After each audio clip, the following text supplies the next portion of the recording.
Welcome to Views and Voice Above the Noise, a podcast hosted by MASA, Minnesota Association of School Administrators. I am Jane Sigford, the convener of the podcast. The original commitment of Views and Voice Above the Noise was to hear from people with differing experiences and viewpoints from around our state. I often ask Mia Urich, our Director of Professional Development for MASA, to share names of people who are involved in ideas that others would like to hear about or who have experiences that we could all learn from. I recently asked her if she knew of someone who has experience with some of our Native American schools because there was a recent article in the Star Tribune that our Native students are suspended more and disciplined more than any other population. Right away, she suggested Superintendent Janey Blanchard, who is currently Superintendent of Chisholm Public Schools.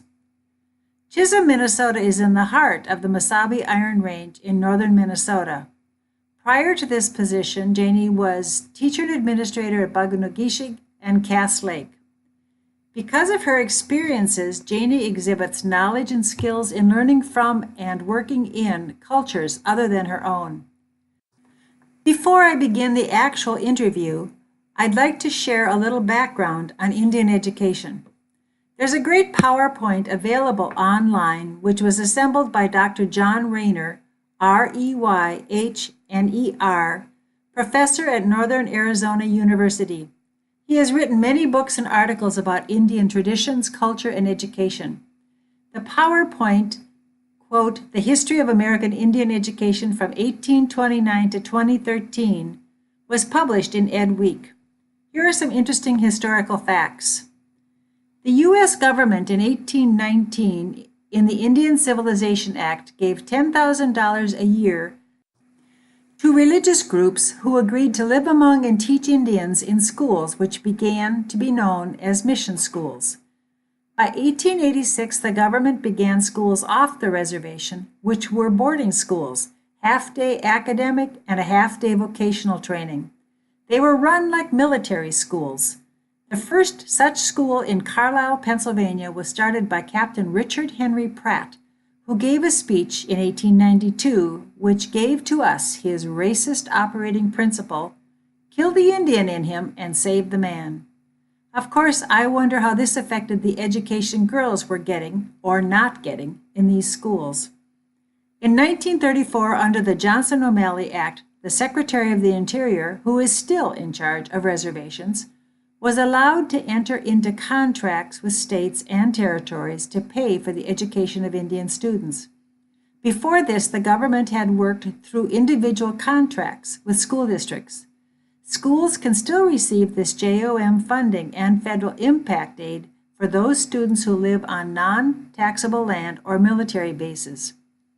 As recent as 1966, the first Indian-controlled school was begun and was located on the Navajo Nation in Arizona. In 1969, the voice of a Minnesotan was heard at the national level, which led to the Indian Ed Act of 1972, which was sponsored by Walter Mondale, Ted Kennedy, and Peter Dominic of Colorado to provide funding for special programs to help Indian students on and off reservations. Dennis Banks, another Minnesotan and co-founder of AIM, the American Indian Movement, in 1972 co-founded what he called survival schools for Native students. There were two such schools, Heart of the Earth in Minneapolis and the Red Door in St. Paul. In 2015, the Minnesota Department of Education published information called Indian Education in Minnesota, Past, Present, and Future. Did you know that there are 11 sovereign tribes representing two major peoples in Minnesota? The Ojibwe, Ojibwa, or Chippewa is the fifth largest population in the U.S., surpassed by the Navajo, Cherokee, Choctaw, and Lakota, Dakota, Nakota people. The Ojibwe communities are Mille Lacs, Fond du Lac, White Earth, Leech Lake, Red Lake, Bois Forte, and Grand Portage. The second community, the Dakota communities, are Prairie Island, Shakopee, Mendawakatan, and I hope I didn't mispronounce that, Upper Sioux, and Lower Sioux. Today in the nation, there are 183 Bureau of Indian Education schools. In Minnesota, we have several schools on reservations, yet over 50% of our Native American students attend public schools. There is additional funding for those schools if the population reaches a certain percentage. Sadly, the graduation rate of our American Indian students is the lowest of any subgroup in our state, hovering around 50%. Native peoples are a strong part of Minnesota history. However, not all of this history is something to be proud of. Did you know Minnesota was the site of the largest mass hanging in the U.S.? In 1862, the Native peoples who had been forced off their lands by whites were promised food from the government. When the food was given to white settlers and the Native peoples were starving, a battle for food occurred. This battle became known as the Sioux Uprising. When the Army intervened, President Lincoln and Governor Alexander Ramsey decreed that 38 Santee Sioux men were to be hanged in Mankato. Originally, there were to be 303 men, but Lincoln didn't think our European allies would support us in our Civil War if that many were hanged, so he reduced the number. Boarding schools where native languages were forbidden were common. It wasn't until 1978 that a law was passed that said it was no longer illegal to practice native religions. On the positive side, as a state, we have had and still do have several activists, authors, and poets who have contributed greatly to literature and historical information. For example, we have Louise Erdrich, who is author of 15 novels and a writer of poetry, who is a National Book Award winner. She writes of current life and culture, particularly of a certain group in North Dakota. In addition, she has a bookstore in the Kenwood area of Minneapolis. Another author is Frederick Manfred, who has many books about the lives of Plains Indians. One of his books, Scarlet Plume, is a fictional account of the Sioux Uprising. Winona LaDuke has a book called The Last Standing Woman about 7 generations of life for Native women. Kent Nurburn's book, Wolf at Twilight, is about kids from the Red Lake Reservation and the horrors of boarding schools. There are many others. All of that being said, let's now hear about the actual experiences of Janey Blanchard. She began teaching elementary in Ohio after earning her degree at the University of North Dakota. After learning that she worked well with students who were labeled EBD, she got her master's in special ed with a focus on EBD. She used that degree in Park Rapids for 14 years. Finally got a principal's job at Negishi, and I was there 7 years, and I knew my time was done. It's very hard for a non-native to work at a reservation school. And then Cass Lake, which was just down the road, their principal, Patty, was retiring, and I had been telling her all the way through, when you retire, that's my job. I'm going to Cass Lake, that's my job. Went to Cass Lake, was the pre-K 4 principal, 600 kids, all under the age, the 4th grade and under. I had beautiful, beautiful children, and realized about 4 years in that it was time for me to try superintendent. In that time, I finished my doctorate, and knew that I'm looking at retirement sooner than later, and needed, if I was ever going to try superintendent and see if I liked it, now was the time. Started applying. Patty Phelps interviewed me for the job in Chisholm, told me that I was a lot like the former superintendent that was leaving. I'm kind of blunt, and they would love me, and I got the job. Here are some of the issues that she dealt with in Cass Lake. Actually, it's more 90% are enrolled Native Americans, whether that is Leech Lake, Red Lake, White Earth, or another tribe somewhere. 85% of the kids we were free and reduced lunch, so we were full free and reduced lunch we wrote a grant, and we had full breakfast, full lunch, all free, and then we also fed them a supper. The high school fed more than we did at the elementary. They started with the high school, and they're feeding up to 150 and 200 kids a night. And how do you afford that? It's through a USDA grant. Recently, the brand new Negishi School opened up to much fanfare because the condition of the previous school was horrendous. Janey talks about that, and she also talks about the political nature of Indian education. That was horrible, horrible. I mean, it was as bad as everybody imagined. You know, mice everywhere. One of my, what did she teach? Don't remember what she taught, but she said, you know, I got them all named. Oh, and stuff, you know, because we had so many mice, and it was cold. It was just a metal building, and it was never built to really be a school. It had housed at one time all the shop and stuff.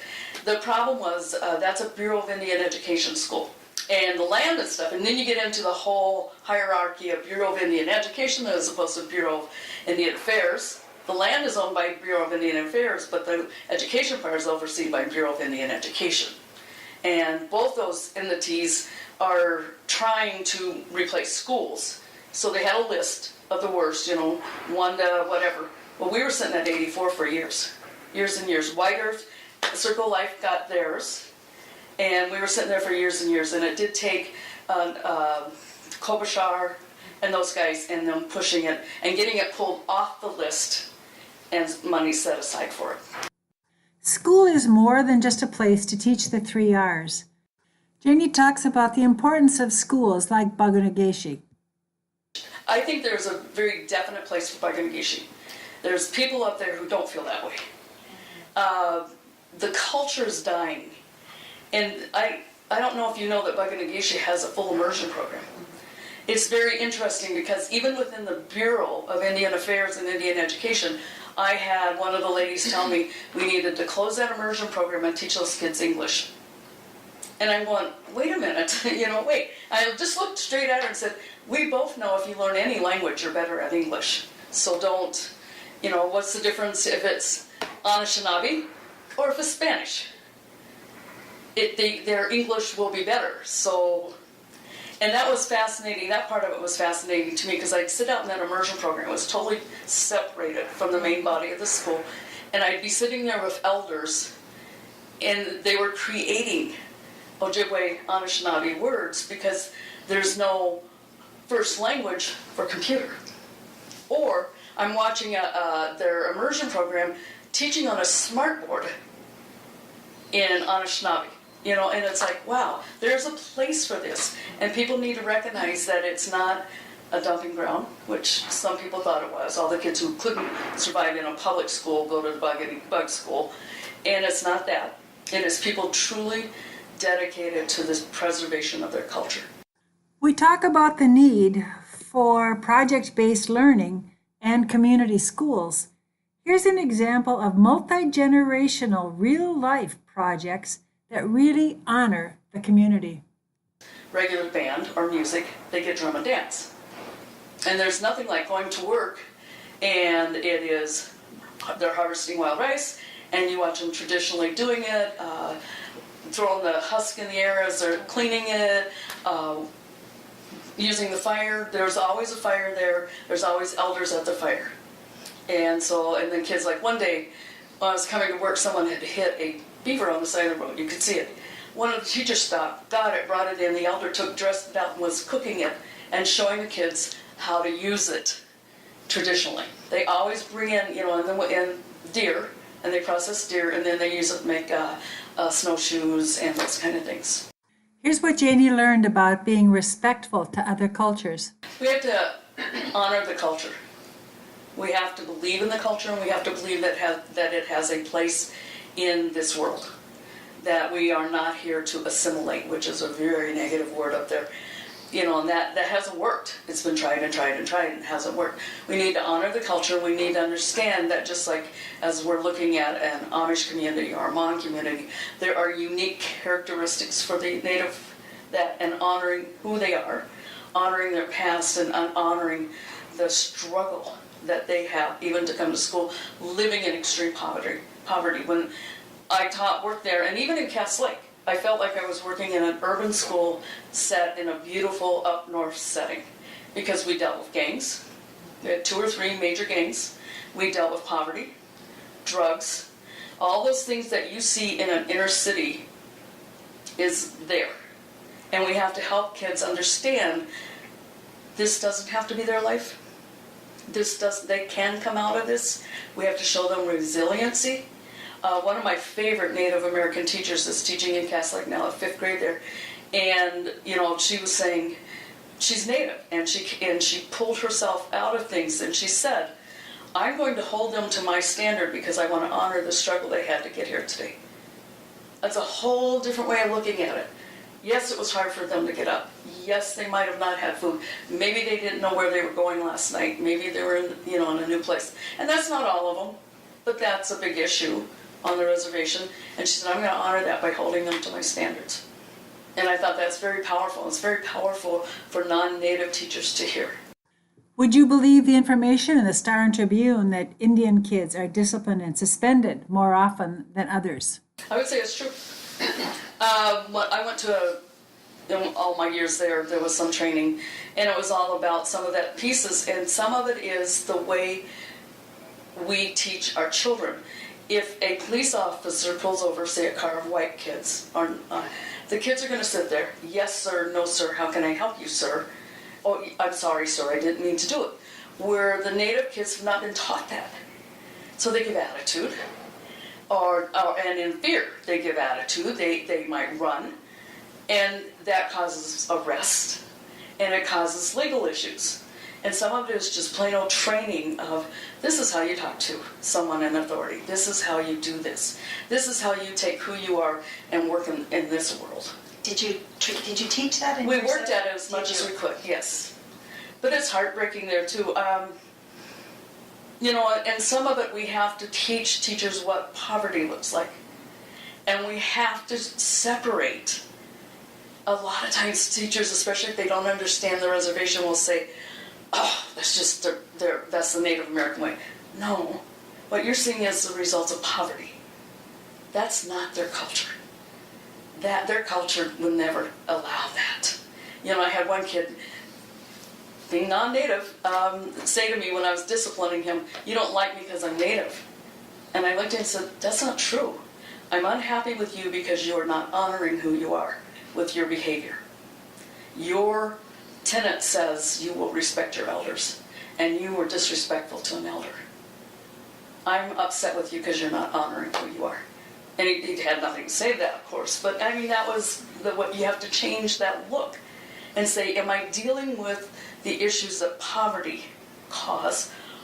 Because the culture is great, and the people immersed in it, they don't want their kids going down these paths.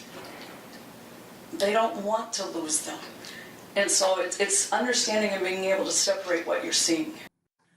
How do we get people to understand the Native American culture?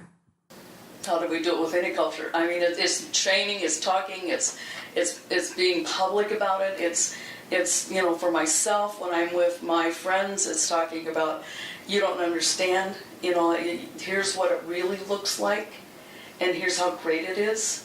I loved my years on Leech Lake Reservation. I loved it. I loved working in that population. I miss it some days.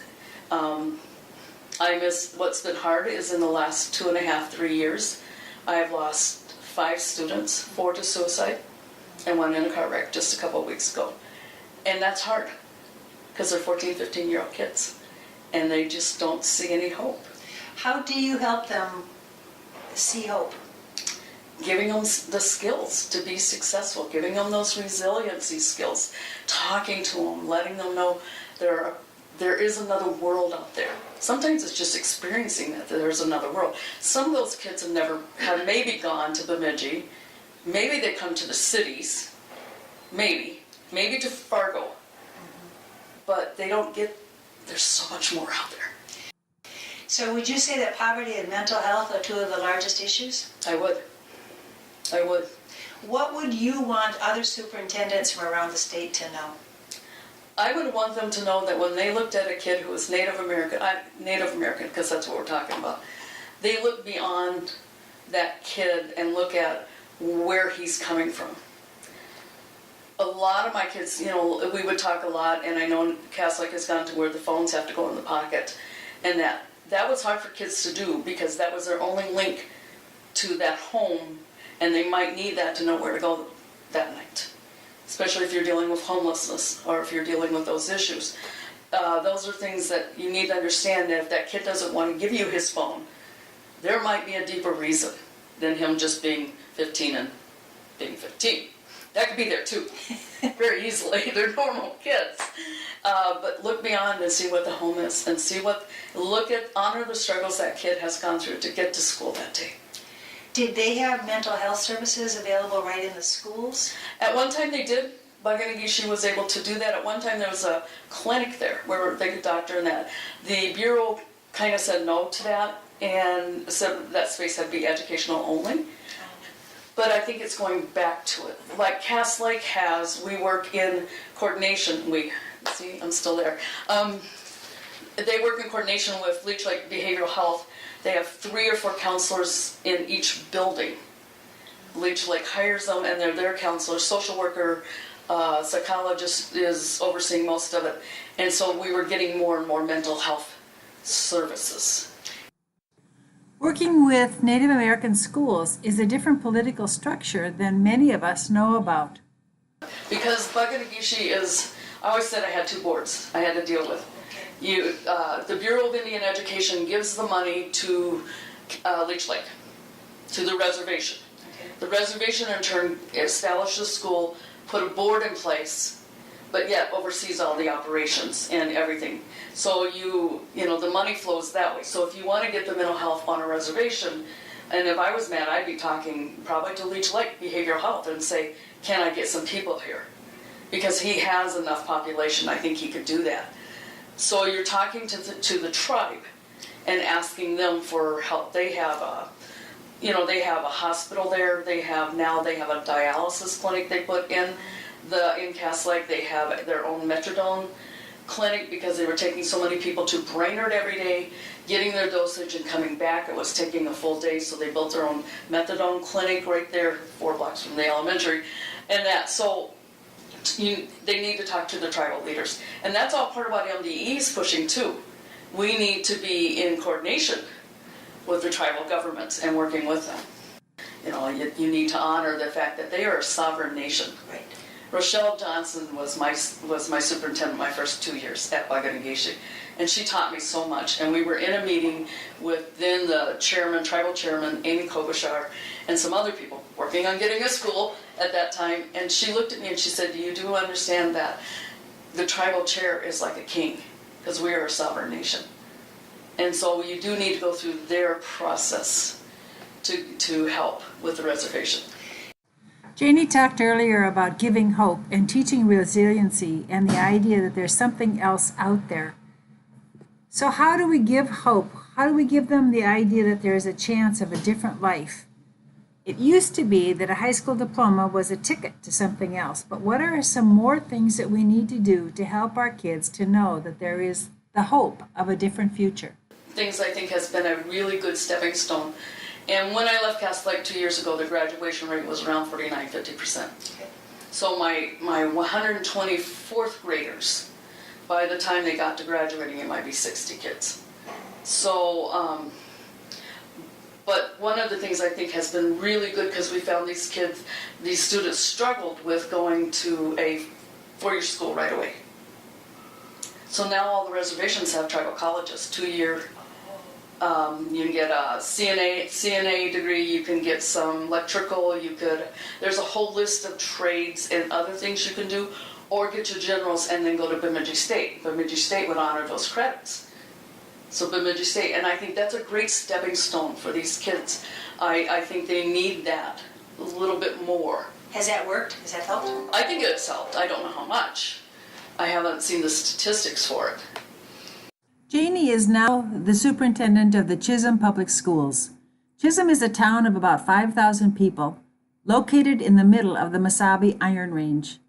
During the early 20th century, the Iron Range was one of the most ethnically diverse areas of our state, attracting Finnish, Slavic, Italian, Czech, and 40 other ethnicities, bringing diverse food, customs, and values.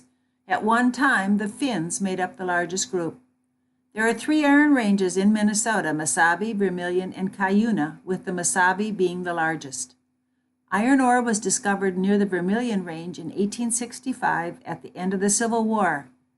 In 1892, the first ship was filled with iron ore from the Mesabi Range. In 1952, 80% of the iron ore from U.S. mines originated in Minnesota. By By 1984, the last shipment from Mesabi was sent, confirming the depression on the range. People lovingly refer to this area as the Range. It's known to be an ice hockey capital of Minnesota. Bob Dylan memorialized it in 1963 with North Country Blues and in 1964 with The Times They Are A-Changin'. What sets the Range apart from the rest of the state is the work ethic and the pride in working hard. People are proud of the fact that they survive tough long winters and baking summers. Although towns are rather close together, they each have their own personality. Plus, each community is known for its pride in their schools. The Range is a unique place, and I didn't realize how unique until I got immersed in it this last year. Poverty, again, is a big issue. Chisholm has for years been a strong educational leader.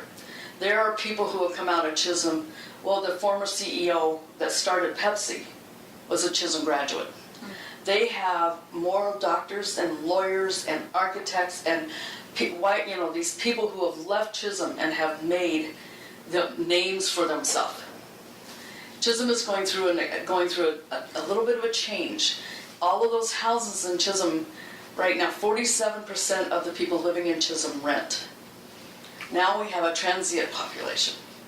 Open enrollment didn't help Chisholm because some of the perception is Hibbing is better than Chisholm. Hibbing education is better, and that's not true, but that is a perception. So one of the several things I'm dealing with part of that is when I got there, the district had a $1.2 million deficit. So cuts have been made. And of course the rumors right now in town are that we're eventually going to close the schools. That's not true. That is not my goal. That is not my mission.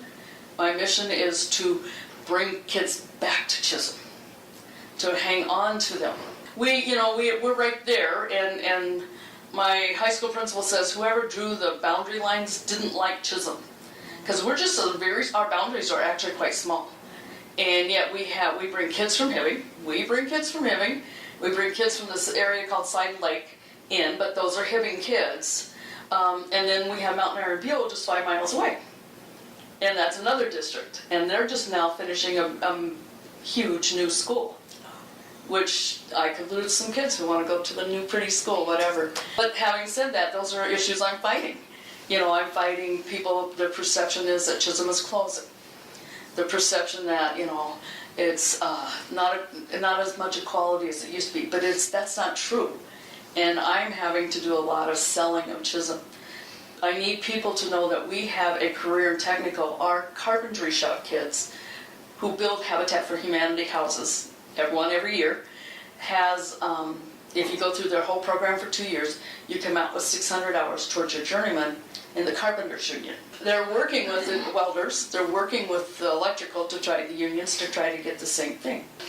I'm working on getting a grant, a substantial grant, and it's a 4-year phase grant pilot, where the first year we're going to give all the kids 412 Chromebooks. The second year we're going to invest with Cisco, who's come out with a new program where if you put these big TV things in your classroom, any kid, anywhere, can log in on any device. Doesn't have to be an Apple, doesn't have to be a Chromebook, it can be your phone. So if you're not in school that day, you can log in and be in class. I think it's going to change education, to be honest with you. There's some fear there, and we're going to pilot it. We want to see what are the pitfalls we found. We're going to pilot it for the range. Now we can reach out to homeschooled kids and say to them, you need a physics class? We get you don't want to be in the building. We get that you don't want your kid exposed to the school. But you know what? You can log in for an hour. I can count your ADM for that hour. And so we can start reaching out and bridging that a little bit more. My high school assistant principal was talking about currently if you have 3 tardies, then you are suspended for a day, whatever. We're working on that too. I know, I'm working on that. But I can that kid can log in from home, be there, take class, doesn't miss class. I get to counting, and he doesn't get in trouble for being tardy. For me, that all of that's a win. I had a kid last year in one of the grades, has some mental health issues, probably not, well, it should be diagnosed with a certain disability, but has not been yet. Parents have been resistant to it. Missed 120 days of math and reading because they were first thing in the morning. Could make it in by 11. And his mom would tell me, he's up. I just can't get him out the door. Well, let's let him log in. Then he's not missing class. And that's another plus.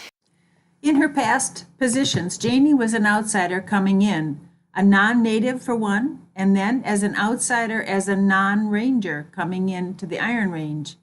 She has learned how to honor the local cultures, particularly as an outside female leader.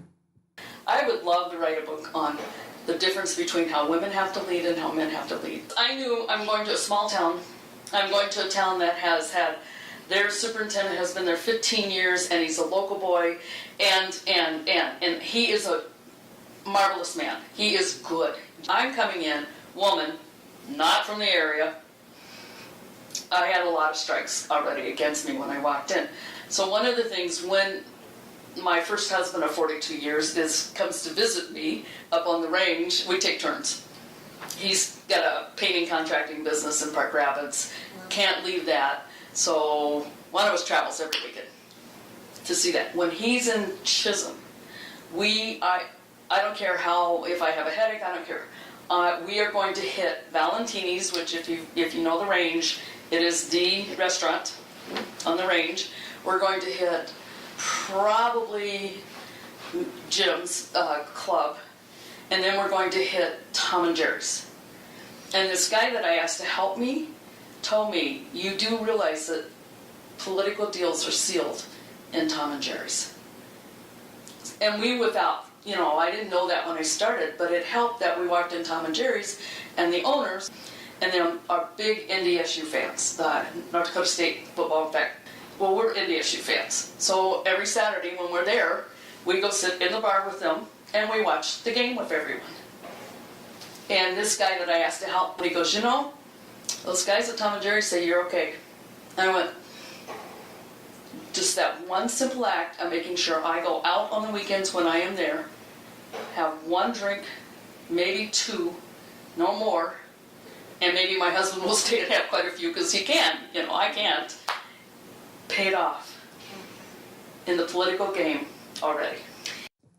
Any good leader realizes that one has to adapt to the community's culture, and Janey has done this. Even though she was an outsider on the reservation and is coming in as an outsider on the range, she has to use different strategies.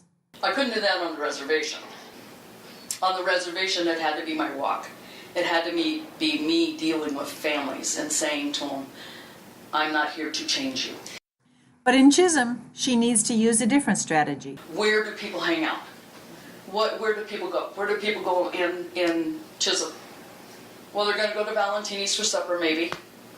They're going to go to Tom and Jerry's and drink.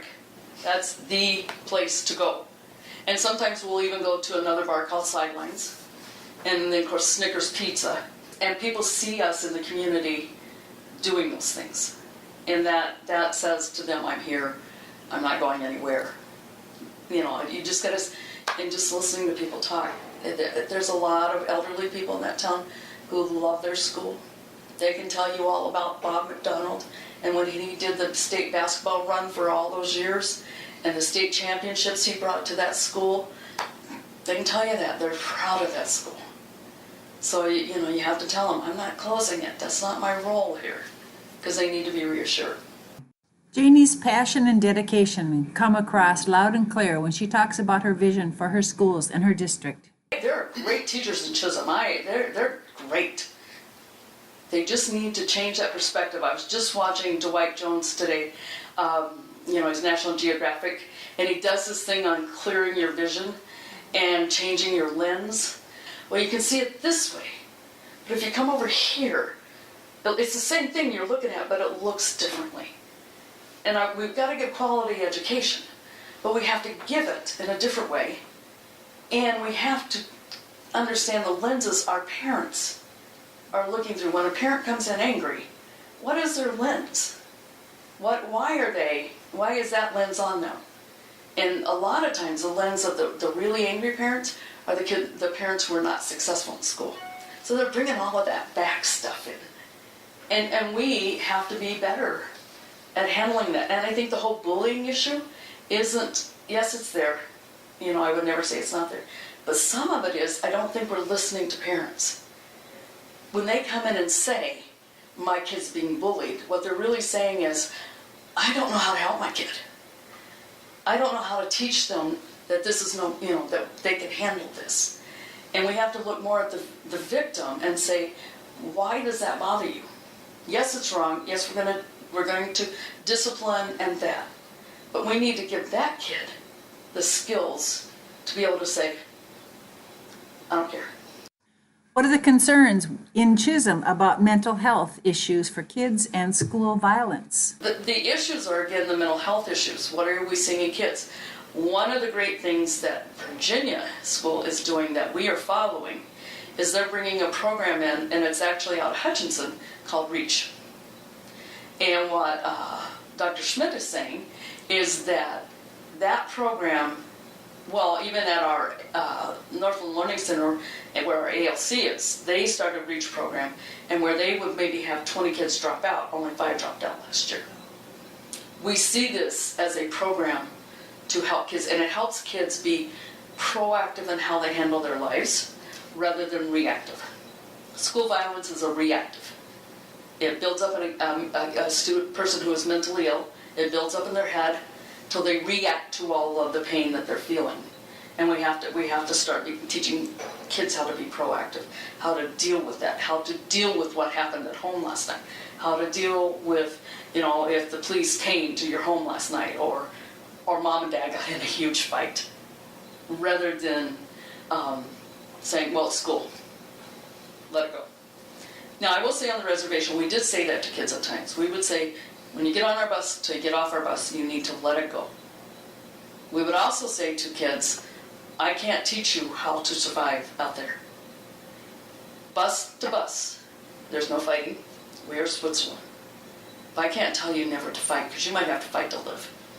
But I can tell you, here, you're safe, and I don't want you fighting with that. Chisholm's a little bit different, and part of my lens problem is, I'm coming from where I saw a lot of family violence. I saw that. Into Chisholm, where I'm looking at these behaviors going, yeah, okay. And the teacher's going, no, you don't understand how bad it is. And I'm going, okay, I kind of do, but not really, you know. But we're seeing a higher meth use. We are seeing more poverty kids coming in. So I need to get the teachers trained in things like ACE and REACH and teaching them how to deal. Again, that's changing their perspective. These aren't the Chisholm kids. The majority of the kids are good kids. But we've got that subgroup coming in now, and we need to know how to deal with them. What type of leaders do you think we need for the future? Visionary. What's that mean to you? It means quit looking at how we've always done it.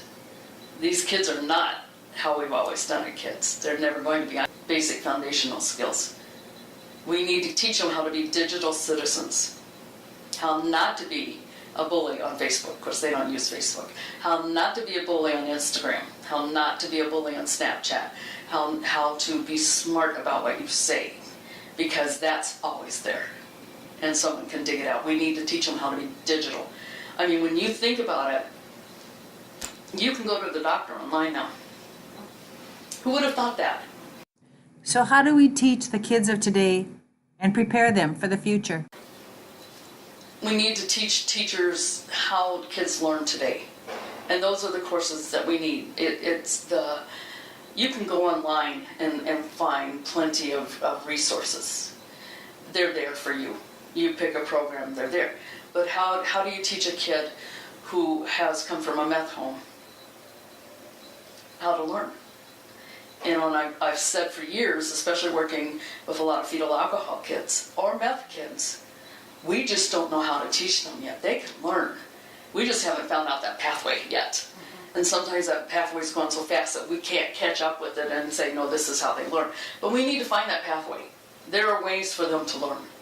We can do that, but we need to become more open to new ideas, more visionary in that, oh, if I have them watch this, maybe that'll work. Or, not assume that school is brick and mortar. Like Jane Sigford in the book The Listening Leader, Janey Blanchard talks a lot about the emotional components of being an administrator. It's important to listen and to hear what people are really saying and really meaning, and taking the time to do that. But I think we need to teach administrators that things like parents are our customers. With open enrollment, we have to give good customer service. And I'm learning how to do facilities, but I'm more about working with the families and getting them where they're at. I'm more about the instructional pieces, and I'll learn about the facilities as I'm going with that. And I think our administrators, yes, we need that finance course. Yes, but we also need training in the emotional intelligence, in understanding and reading body language, in understanding that we have to stop and think, what are they really saying? What are they really saying here? Janey talked about learning the culture of the range, and I asked her why she thought that she was hired. Because I was different, because I wasn't part of the Good Old Boys Club, because I wasn't, the community expressed to them their concern that they will bring in the same old and do the same old thing. They brought me in for change. They brought me in because I am so different from that, and I know that, and it's kind of, it hasn't bit them, but I had to close our fitness center. We had a community fitness center. $10,000 a year was going down the drain. I cannot finance that. I have several men in town who that is their fitness center, and they actually have gone to board members and said, you should have hired someone local. She doesn't understand the Chisholm way. She doesn't belong here. And they've said that to board members. And the board members say, she's got to trim her budget. We agree with her that we could no longer continue this program. And so they've backed me. But they've had that conversation with quite a few people. She doesn't understand us. As with other superintendents whom I have interviewed, it was apparent that Janey Blanchard is excited about being a superintendent and working with kids, parents, teachers, and communities. She is very aware of cultural differences among communities and uses affective skills to develop relationships and figure out how best to work with the pride of each group to provide a quality education, no matter what. Her skills in listening, demonstrating empathy, frankness, and hard work were apparent. With each interview, I ask the interviewee if they have final thoughts or words of wisdom to share. Here is what Janey said. But we got to care about the kids and the parents. Thanks to Janey Blanchard, Superintendent of Chisholm Public Schools, for taking the time to be interviewed. I leave you again with words from my favorite philosopher, Dr. Seuss. Unless someone like you cares a whole lot, nothing is going to get better. It's not. This is Jane Sigford, convener of the podcast, signing off. If you would like to contact me, my email is jlsigford@comcast.net. Thanks for listening.